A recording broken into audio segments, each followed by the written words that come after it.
Commander Zorvac stepped out of the shuttle onto the landing pad of West Point Academy. The air smelled strange, wet grass, metal, and something sweet like cooked food. His 4 eyes blinked against the bright Earth sun. He was tall, thin, with smooth gray skin and a uniform covered in small shining metals.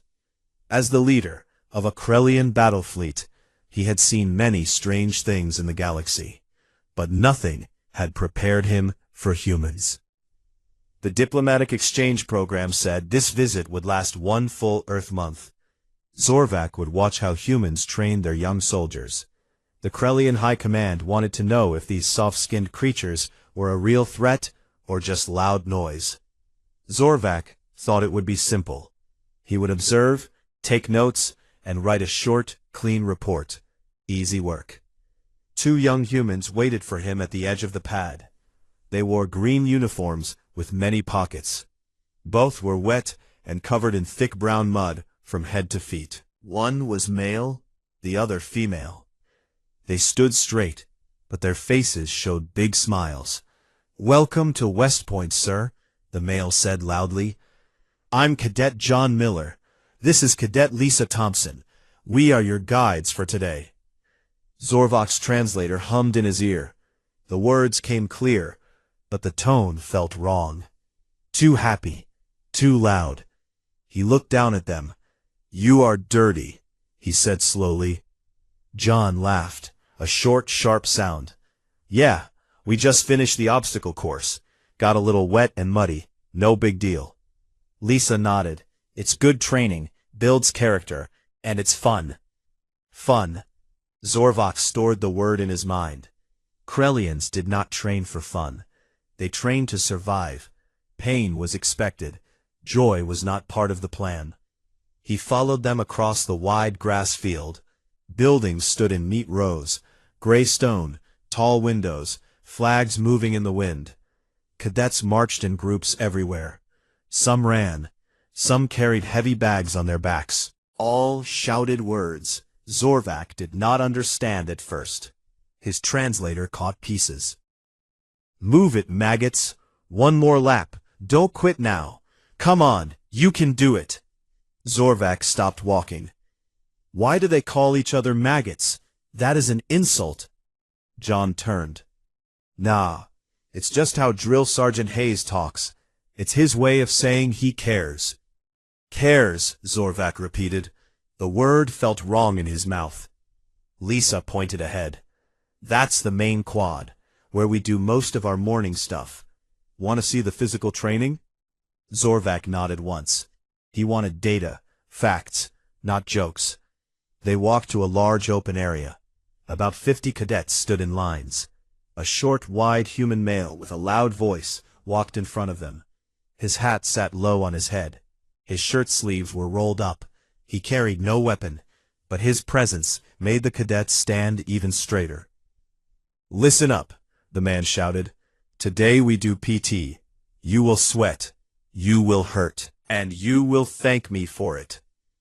The cadets answered together. "Yes, Drill Sergeant." Zorvac watched. The short man, Drill Sergeant Ryan Hayes, started giving orders. Push-ups, sit-ups, running in place, jumping. Every few minutes he added strange things. "Now drop and give me 20 while singing." The cadets dropped to the ground. They pushed their bodies up and down. At the same time, they sang. The song had no logic, Zorvac could see. "I don't know, but I've been told. Earth's cadets are brave and bold. Sound off. 1, 2. Sound off. 3, 4. Zorvac felt his head tilt. They sing during punishment? John grinned. "It's not punishment. It's motivation." Lisa added, "Makes it less boring. And we go faster when we sing." Zorvac opened his small datapad. He typed slowly with his long fingers. Observation 1. Humans use music and loud words to increase effort. Strange. Drill Sergeant Hayes saw the group and marched over. He stopped in front of Zorvac and saluted sharply. "Commander Zorvac, sir. Welcome to West Point. Name's Hayes. These 2 cadets are yours for the day. Zorvac returned a slow salute, Krellian style. Fingers to chest, then out. I am here to observe your methods. Hayes smiled wide.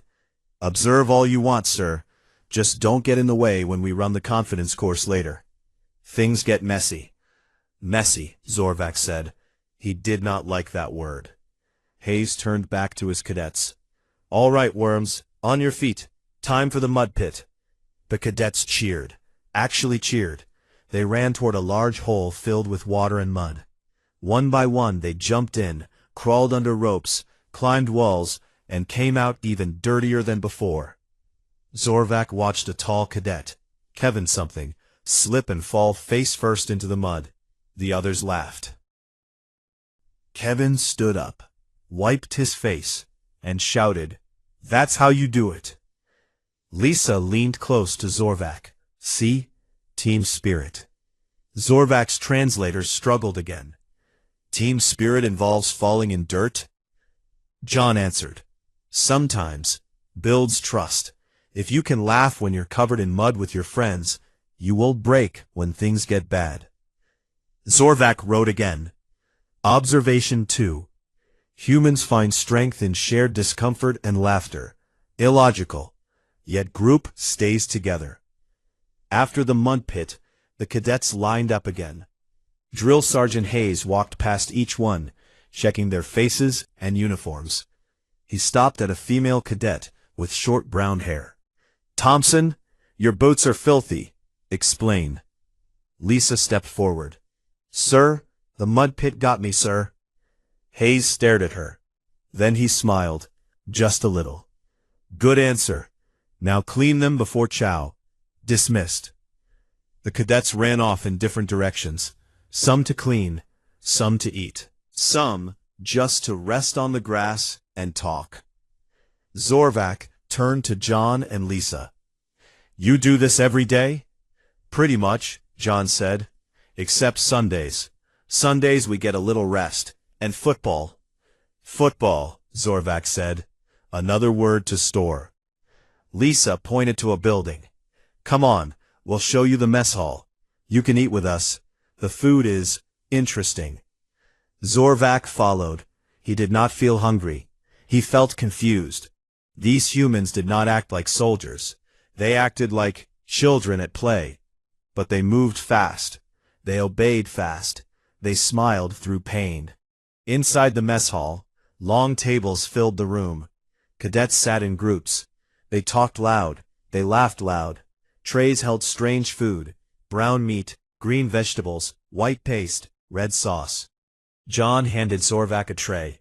Try the meatloaf. It's not bad. Zorvac looked at the gray-brown block.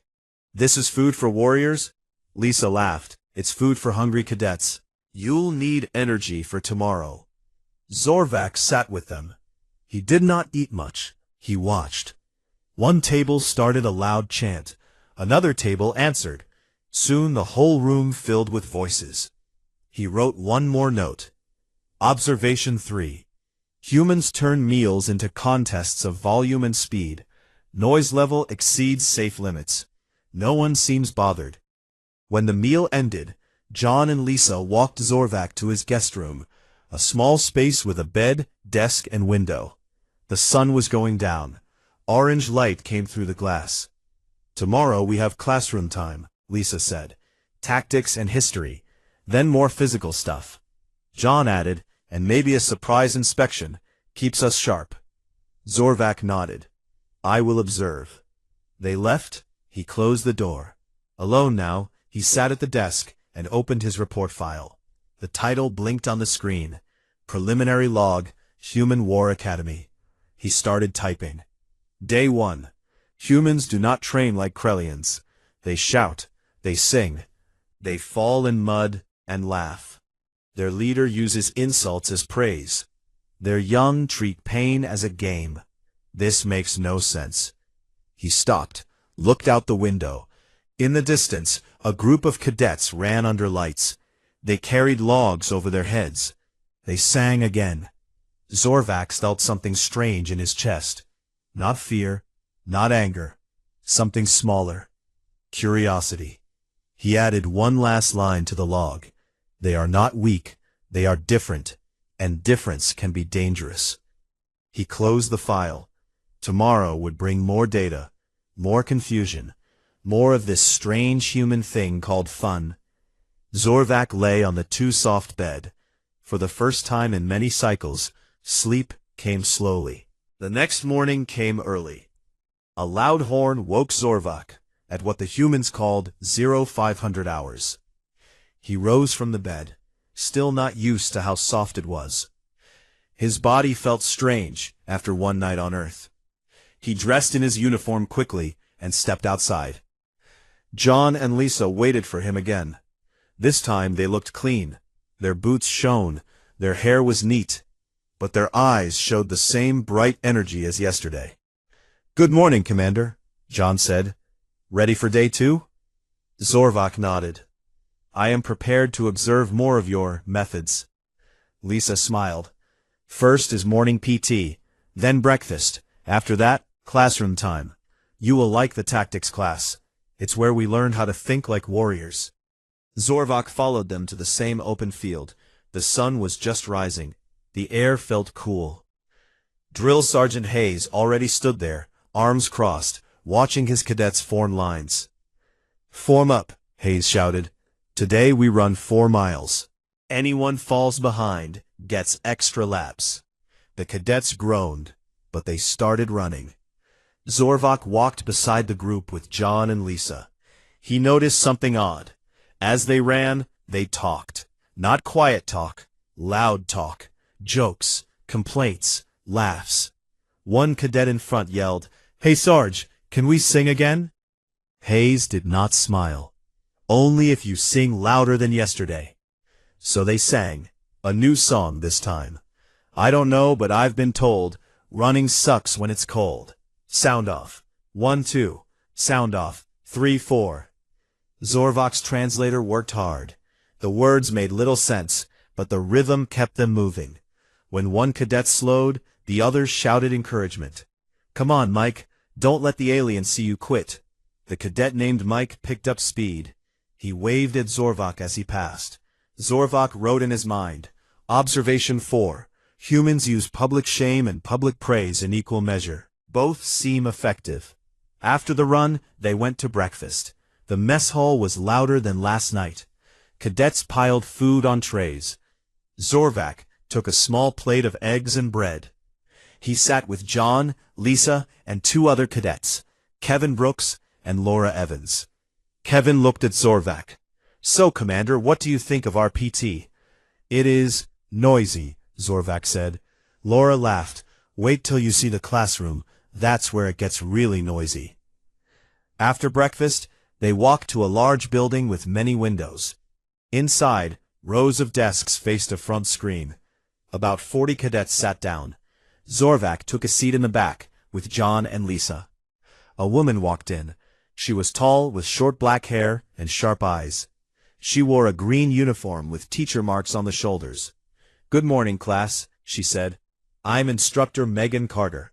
Today we study the Battle of Agincourt, year 1415, English against French. Pay attention." She turned on the screen. Pictures appeared.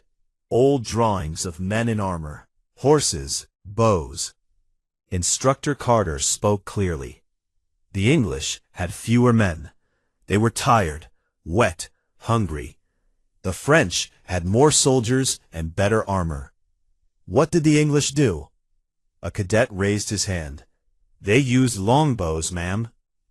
"Yes," Carter said. "But why did it work?" Another cadet spoke. "Because the ground was mud. French knights got stuck." Carter nodded. "Correct. Terrain matters.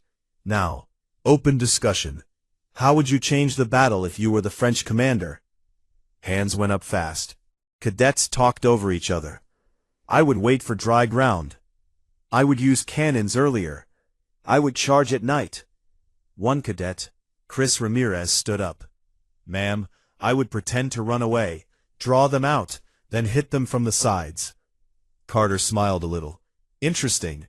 Risky, but interesting." Zorvak listened. These ideas came fast. Some made sense, some sounded foolish. But no one feared saying a bad idea. They just kept talking. Then Kevin raised his hand. What if we did something really crazy, like send one guy out to dance and distract them, while the rest sneak around? The room laughed. Even Carter laughed. That, she said, is what we call a human solution. Sometimes, crazy wins. Zorvak typed quickly on his pad. Observation 5. Humans value wild ideas as much as safe ones. They test thoughts by speaking them aloud. No punishment for wrong answers. After the history part, Instructor Carter switched to modern tactics. She showed maps of fake battles. Small blue dots for one side, red for the other. Today we run a quick sim, she said. Blue team defends a hill. Red team attacks. Go. The cadets split into groups. Zorvak moved closer to listen. John's group wanted to dig in and wait. Kevin's group wanted to attack first. Laura said, why not both? Fake a retreat, then counterattack. Chris added, and use smoke. Lots of smoke. Blind them. They drew on paper. They pointed. They shouted. In 10 minutes, they had a plan that changed 3 times. Carter watched from the front. She did not stop them. She only asked questions. Why that move? What if it fails? How do you talk to each other in chaos? The cadets answered fast. They sounded sure, even when unsure. Zorvak felt strange. Krellian classrooms were quiet. Orders came from above. Discussion was rare. Here, discussion was everything. After class, they went outside again. This time to a small field with ropes, walls, and poles. Drill Sergeant Hayes waited. Time for the confidence course. Commander Zorvak, you may watch. Your choice. Zorvak looked at the tall wooden walls. I will observe. The cadets lined up. They had to climb, crawl, jump, swing. Some fell. Some got stuck. Every time someone struggled, others helped. They pushed from below. They pulled from above. They yelled jokes. You're almost there. Don't be a baby. If you fall, I'll catch you. Maybe. When Lisa reached the top of a high wall, she turned and shouted down to Zorvak. See? Easy. She jumped to the other side, landed hard, rolled, stood up smiling. Zorvak wrote, Observation 6. Failure is not hidden. It is shared. Help comes without asking. Later Hayes called for a special drill. Krellian style, he shouted. Commander, show us how your people move. Zorvak stepped forward. He felt proud. This was something he knew. He lined up 10 cadets. Move as one, he said.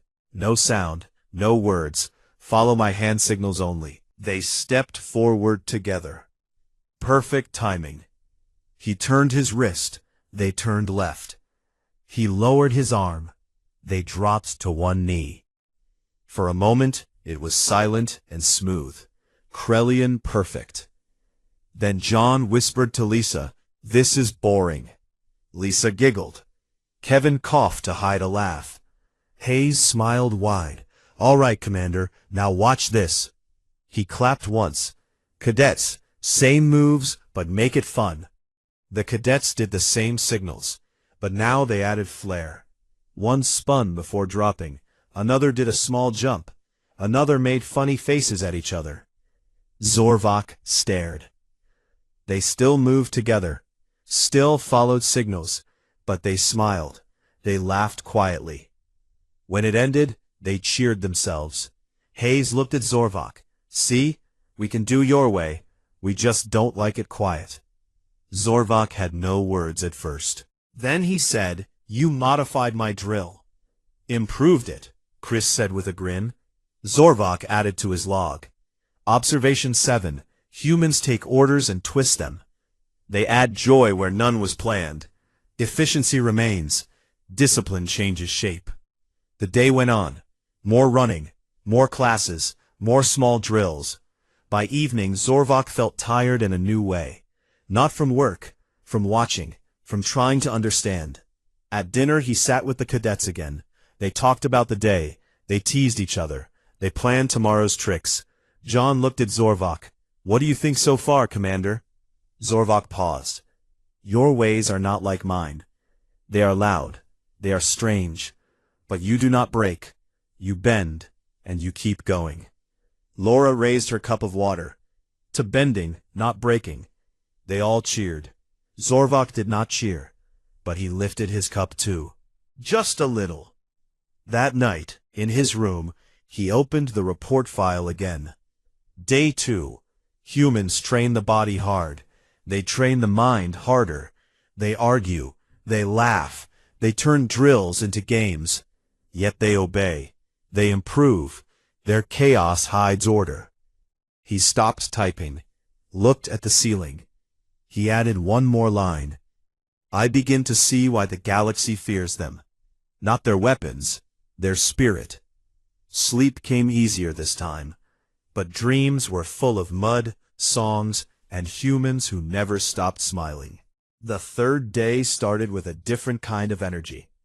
Zorvak woke to the same horn, but today the cadets moved faster. They whispered to each other in the halls. They carried small bags and extra water bottles. Something big was coming. John met him outside the guest room. Today is the big one, Commander. Full combat simulation, multi-team wargame.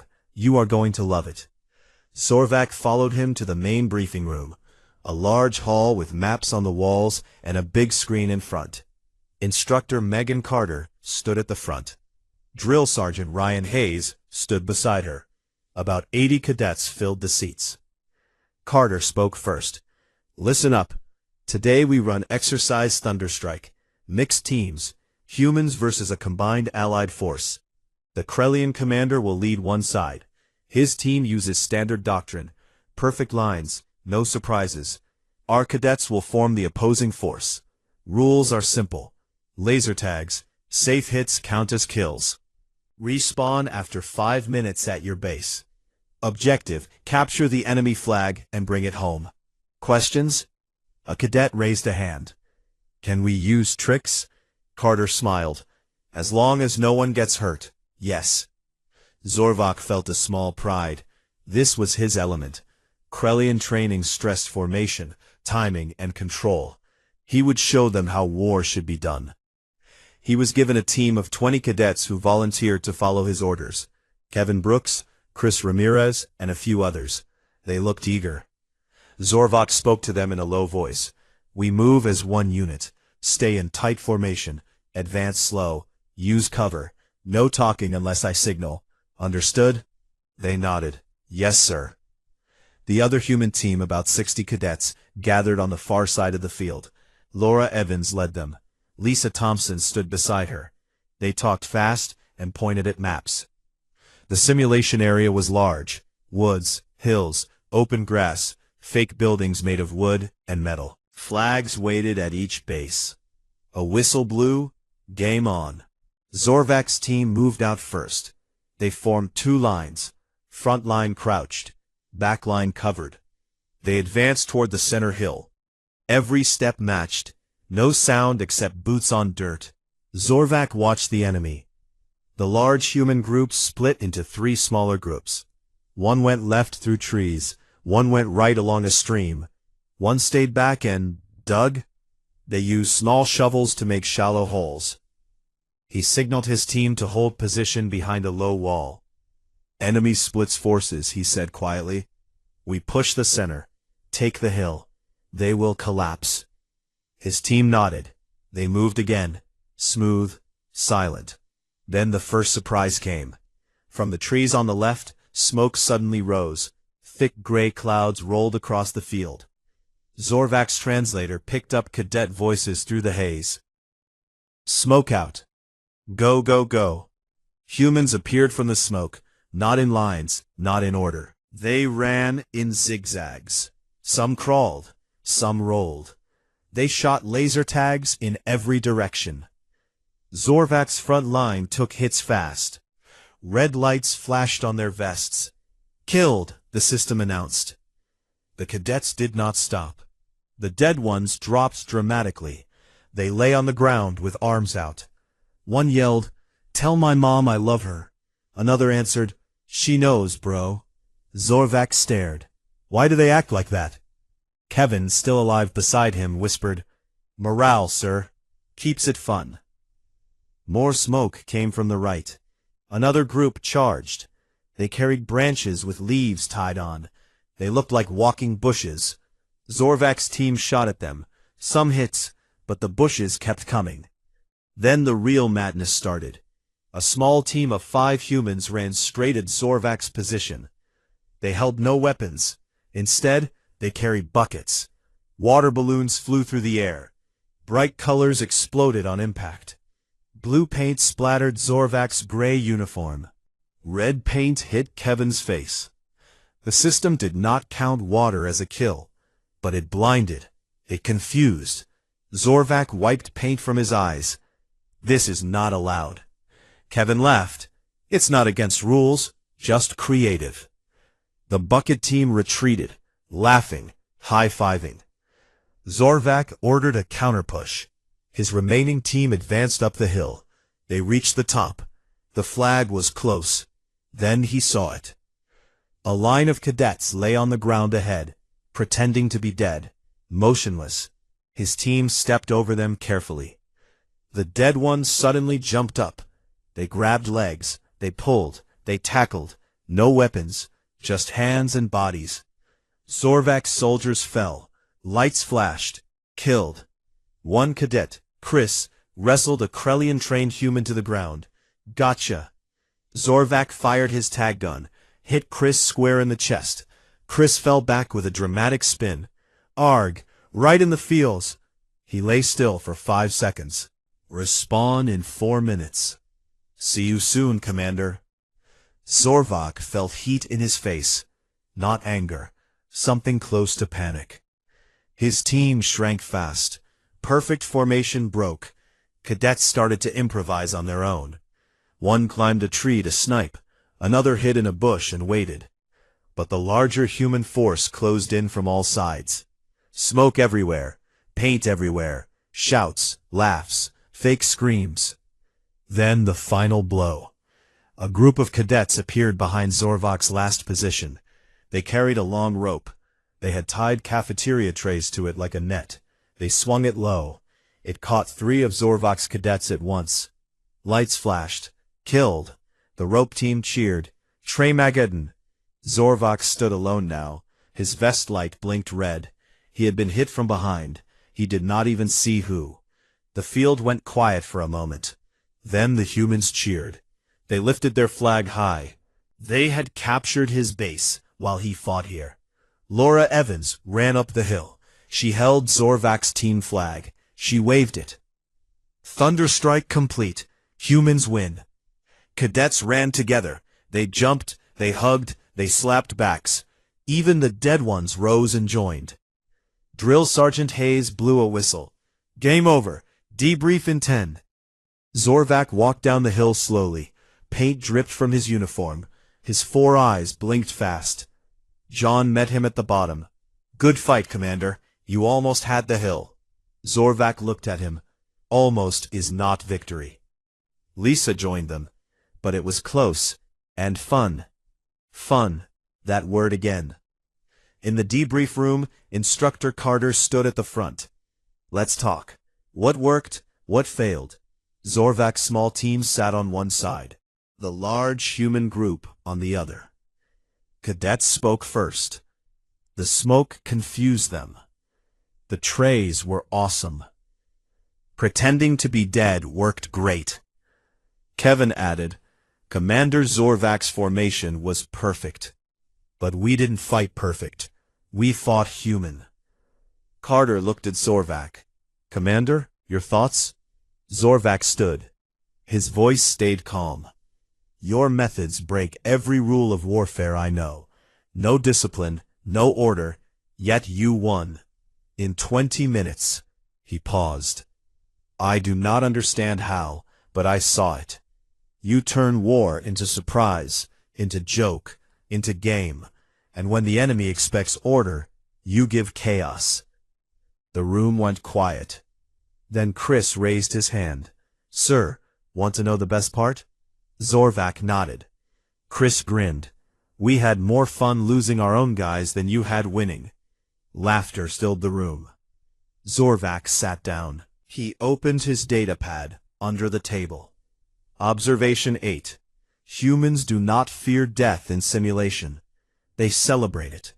They use failure as fuel. Their unpredictability is a weapon stronger than any formation. Observation 9. In 20 minutes they destroyed Doctrine with water balloons, trays, and laughter. He closed the pad. After debrief, the cadets went to clean up. Zorvak stayed outside. He looked at the field. Paint spots. Smoke still lingered. Trampled grass. Kevin walked over. Hey, Commander, no hard feelings? Zorvak turned. No, I learned.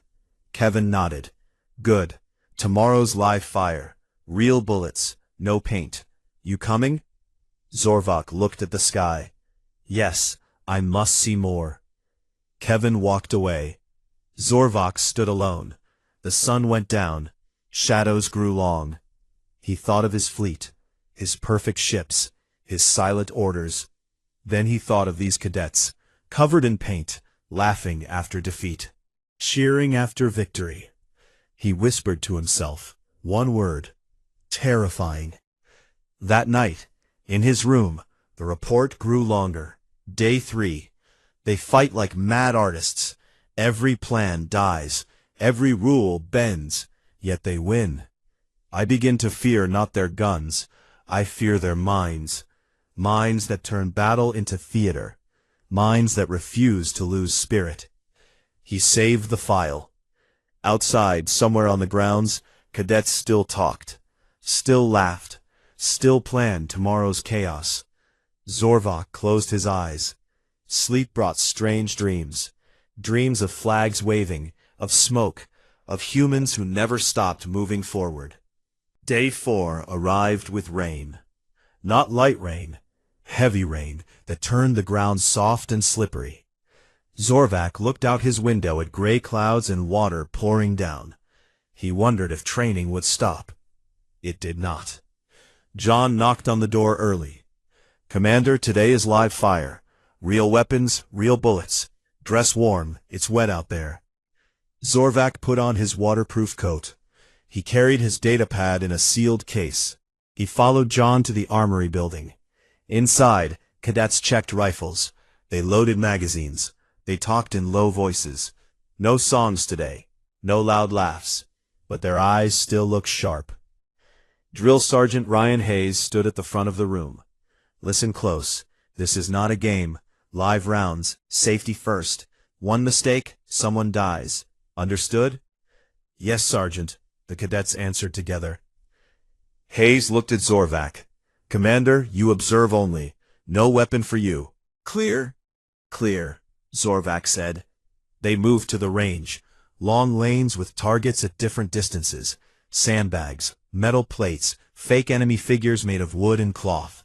Rain hit everything. Water ran in small rivers down the dirt. First came zeroing. Cadets lay on mats. They aimed at targets 100 meters away. They fired single shots, adjusted sights, fired again. Zorvak watched Cadet Laura Evans. She breathed slow, squeezed the trigger. The rifle kicked. A small hole appeared in the center of the target. Good group, Hayes said. Next. Cadet Chris Ramirez went next. His first shot missed high. He laughed quietly. Rain's messing with me. Hayes did not smile. Fix it. Chris adjusted. Fired again. Better. Then he turned to Zorvak. See, Commander? Even rain can't stop us. Zorvak wrote, Observation 10. Humans accept weather as part of training. No complaint changes the plan. After zeroing, they moved to moving targets. Small metal silhouettes pulled by cables. They moved left to right. Fast, slow, stop, go. Cadets fired from standing, from kneeling, from prone. Some missed. Bullets hit dirt. Sparks flew when rounds struck metal. One cadet, Nicole Davis, hit every target. She lowered her rifle, smiled. That's how you do it. Another cadet bet her a candy bar he could beat her score. They laughed. Hayes let them. Make it quick. Zorvak watched.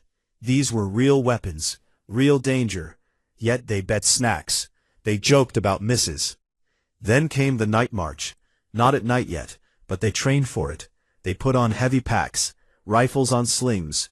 They started walking a 5-mile loop through woods and hills. Rain made the path mud. Zorvak walked with them. His long legs kept pace easily, but the cadets moved steady. No one fell behind. Halfway, Hayes stopped them. Eat something. Hydrate. Cadets sat on wet logs. They pulled energy bars from pockets, shared water. One cadet offered Zorvak a bar. Try it, sir. Chocolate peanut. Good stuff. Zorvak took it, bit a small piece. Sweet, sticky, not bad. They talked while eating. Remember last live fire? Mike almost shot his own boot? Yeah, but he hit the target after. More laughs. Zorvak listened. They told stories of close calls, near misses, mistakes, but no fear in their voices, only lessons. Back on the march, the rain grew harder. Mud sucked at boots. One cadet slipped, fell flat. The group stopped. 2 others pulled him up. They checked him. No injury. He shook off mud, kept going. Lisa walked beside Zorvak. See? We fall, we get up. Together. Zorvak nodded slowly. The march ended at a small range in the woods. Targets hit among trees, some close, some far, some behind cover. Fire team movement. Advance by bounds. Cover each other. Live rounds. Go. Cadets split into small groups. They moved forward. One group covered while another advanced. They shouted simple words. Bounding. Set. Moving. Gunfire cracked. Controlled bursts. Not wild, not random, but not silent like Krellian drills. Zorvak stayed back. He watched through binoculars. He saw precision. He saw mistakes. A cadet fired too long. Another forgot to reload fast, but they corrected. They helped. Then the surprise part came. Hayes called a halt. Now the fun part. Blindfolded shoot. Cadets looked at each other. Grins appeared. Wait, Zorvak said. Blindfolded, with live ammunition? Hayes nodded. Trust drill. Partner guides. Shooter aims by voice. Safe distance. Low risk. Zorvak's 4 eyes widened. This is insane. Hayes smiled. Human insane. They paired up. One put on a thick blindfold. The other stood behind. Gave directions. Left 2 degrees. Up a hair. Hold breath. Send it. The rifle fired. Bullets hit close to targets. Not perfect, but close. One pair missed badly. The blindfolded cadet laughed. I think you hate me. His partner laughed back. Nah, just bad at directions. Zorvak wrote fast. Observation 11. They push danger for trust. They laugh at near disaster. Mortality feels small to them. Later, as dark came, they did the real night exercise. Lights off, only small red lights on rifles. They moved through woods. Rain still fell. They found targets by shape and sound. Zorvak followed close. He saw shapes move, heard quiet orders, saw flashes, heard metal rings when hits landed. One moment stood out. A cadet, Kevin, heard a noise. He froze, raised his rifle, waited, then a deer ran across the path. Kevin lowered the weapon. Not today. The group laughed softly. Zorvak felt cold. Not from rain, from realization. These humans lived close to death every day. They trained with real bullets, real risks, and they still found room for humor. Near the end, a small accident happened. A cadet slipped on mud. His rifle went off. The round went high into trees. No one hit. Everyone froze. Hayes checked fast. Clear? Clear. The cadet stood up, shook, then said, Oops, sorry guys. No anger, no punishment yell. Hayes walked over, put a hand on the cadet's shoulder. Mistake made, lesson learned. Check your footing next time. Now move on. The cadet nodded. Yes, Sergeant. They kept going. Zorvac stared. In Krellian forces, such a mistake meant review boards, reprimands, maybe removal. Here, a hand on the shoulder, a quiet word, and forward. When they returned to base wet and tired, the cadets cleaned weapons first. Every part oiled, every piece checked. Then they ate hot food in the mess hall. They talked about the day. They teased the one who slipped. He laughed hardest. Zorvac sat with them. He ate little. He listened. John asked, "What do you think of live fire, Commander?" Zorvac paused. "It is real, dangerous, yet you treat it lightly." Laura answered, "Not lightly, carefully. But we know fear kills faster than bullets sometimes, so we push it away with jokes." Zorvac looked at their faces. Tired, dirty, happy. He wrote one last note for the day. Observation 12. Humans dance with death and call it training. They accept risk as normal. They turn close calls into stories. Their control comes not from fear. It comes from choice. Choice to laugh. Choice to continue. That night, Zorvac sat in his room. Rain tapped the window. He opened his report. Day 4. Live fire showed truth. They used deadly tools with calm hands and smiling mouths. A misfire becomes a lesson, not a crime. Danger becomes routine. Routine becomes strength. He added more. I see now. Their academy does not make killers. It makes survivors. Survivors who refuse to let fear win. Survivors who mock the dark. He saved the file. Outside, the rain kept falling. Somewhere, cadets slept, ready for tomorrow. Zorvac lay down. His mind stayed awake longer, full of flashes, full of laughs in the rain, full of humans who walked through danger like it was just another day. The final day came too fast. Zorvac woke before the horn. He sat at the small desk in his room and looked at the datapad. Pages and pages of notes, observations, thoughts, questions without answers. Today, he would finish watching. Then he would leave Earth. Back to his fleet. Back to silence and order. He dressed slowly. Outside, the sky looked clear for the first time. No rain, no mud, just blue and sun. Cadets moved across the grounds in their usual way. Some ran, some marched, some laughed. John and Lisa waited as always, but today their faces looked different. A little sad, a little proud. Last day, Commander, John said. We have one more thing before you go. A small ceremony. Then you can write your report. Zorvac nodded. I am ready. They walked to the main quad. All the cadets gathered there, hundreds of them, in perfect lines, uniforms clean, boots shining. Drill Sergeant Hayes stood at the front, Instructor Megan Carter beside him. Even some officers Zorvac had not met before. Hayes stepped forward. His voice carried loud and clear. Attention! Every cadet snapped straight. Zorvac stood beside John and Lisa. He felt tall among them. Strange. Hayes continued. Today we say goodbye to Commander Zorvac of the Krellian fleet. He came here to watch us. He stayed 5 days. He saw our worst and our best. He saw mud. He saw paint. He saw bullets in the rain. And he never ran away. Quiet laughs moved through the lines. Hayes looked at Zorvac. Commander, step forward. Zorvac walked to the center. All eyes on him. Hayes held a small box. Inside was a simple pin. A small metal eagle with a shield. Human symbol. This is the West Point Challenge coin, Hayes said. Not everyone gets one. Only those who earn it. You earned it by watching, by learning, by not laughing at us when we looked crazy. He handed the coin to Zorvac. Keep it. Show your people. Tell them humans are not soft. Tell them we are different. And different can win. Zorvac took the coin. It felt heavy in his long fingers. He looked at the cadets. their faces serious now. No jokes, no smiles, just respect. He spoke slowly. His translator made the words clear.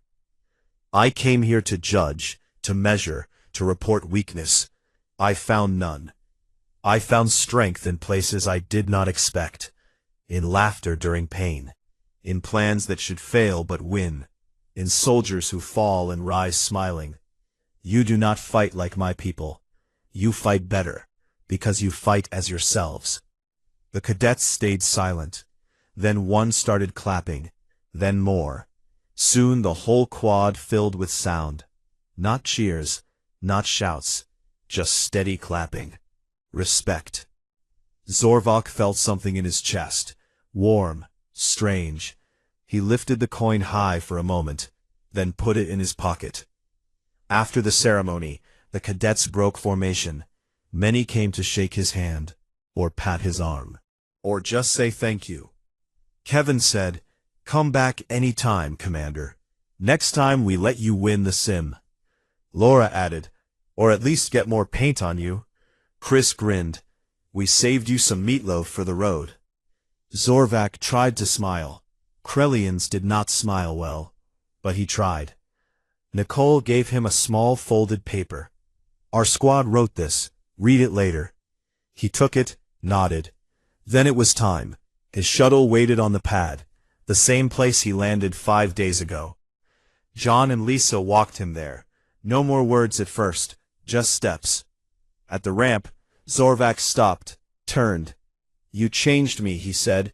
"I do not know if that is good or bad, but it happened." Lisa answered, "Change is good, Commander. Means you learned something." John added, "And we learned too, that aliens can be okay, even tall gray ones." Zorvak looked at them both. "Thank you." He walked up the ramp. The door closed. The engines hummed. The shuttle rose. From the small window, he saw them. John and Lisa waving. The quad full of cadets, still standing, still watching. The shuttle climbed. Earth grew small. Then the stars appeared. Zorvak sat in the quiet seat, alone now. No mud, no noise, no laughter. He opened his datapad. The report file waited. Title still the same. He started to write. Not observations this time. The final summary. To Krelian High Command. From Commander Zorvak. Subject Final Report. Observation of Human War Academy, West Point. After 5 days of direct study, I conclude the following. Human training methods appear chaotic, inefficient, and illogical by Krelian standards. Cadets sing during punishment. They improvise with water balloons and trays in combat drills.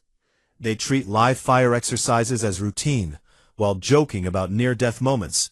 They debate tactics openly. They celebrate small wins loudly. These behaviors should weaken them. Instead, they strengthen them. Their strength does not come from perfect order. It comes from unbreakable spirit. From the ability to adapt in seconds.